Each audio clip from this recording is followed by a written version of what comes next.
Joining us now here on set in New York is Texas State Rep Mihaela Pleșa. She's the vice chair of the Texas House Democratic Caucus.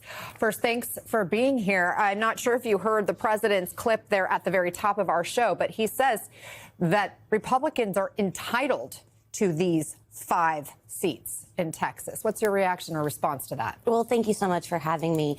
And this reminds me of when Donald Trump called the Secretary of State of Georgia, and he felt he was entitled to 11,000 more votes. He actually told him, hey, find me 11,000 more votes. The Secretary of State of Georgia at that time said no.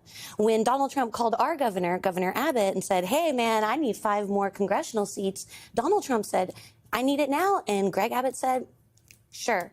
And he put aside flood relief. He put aside the school children of Texas when it comes to the STAR test. He put aside property tax relief to focus on the whims and the wills of President Donald Trump and his power grab.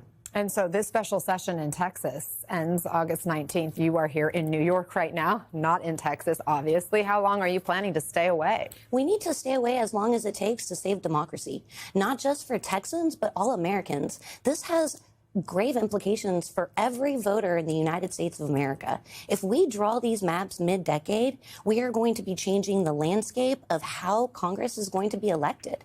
And let me just say, last year, North Carolina, nobody was paying attention. That was a state that had a 7-7 congressional delegation.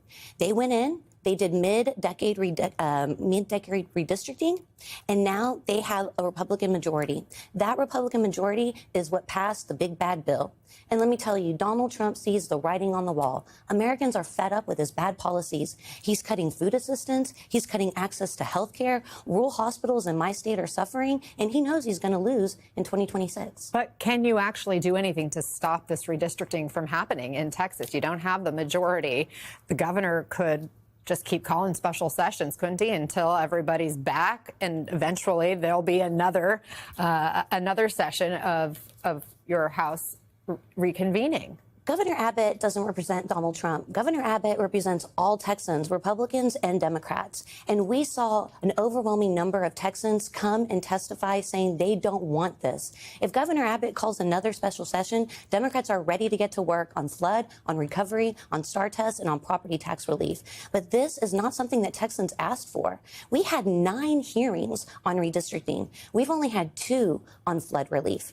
And on the anniversary, the 1-month anniversary of this catastrophic flood, where we lost over 130 Texans, majority of them children, Texas Republicans didn't put flood relief on the agenda.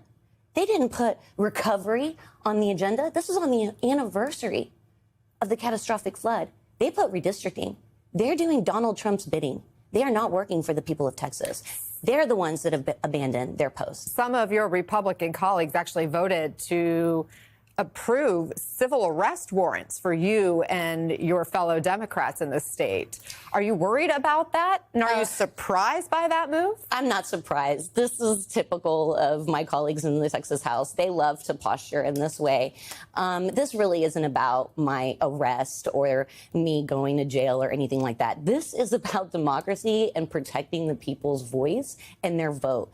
They have gone in with AI, with precision, to draw these maps to limit the voice of majority populations in Texas. And that's wrong, and that's worth fighting for. So if I go to jail for that, let's go. I want you to quickly listen to the House Speaker there in Texas saying this about you and the others who fled the state. Some of our colleagues have fled the state in their duty. They've left the state, abandoned their posts, and turned their backs on the constituents they swore to represent. They've shirked their responsibilities under the direction and pressure of out-of-state politicians and activists who don't know the first thing about what's right for Texas. What message are you trying to send to your constituents? The message that I'm telling my constituents is that I am hard at work for them to protect their voice in the Texas House and in the Texas Congress. This is about making sure that people have access to representation. What we are seeing Texas Republicans do is pick their voters. Redistricting should be about representatives, not about manipulating for public power. And that's what we're seeing. This is wrong. And especially in the mid-decade, we're not doing this because we've gotten new census data or new information about about our populations. We're literally doing this because Donald Trump called our governor. So I think it's a little hypocritical for our speaker to say that we're doing the bidding of D.C. politicians when the only reason we had that vote yesterday on the House floor was because of a D.C. politician asking us to be there to vote to give him more power. Mihaela Pleșa, thank you very much for being here. We appreciate your time and your perspective.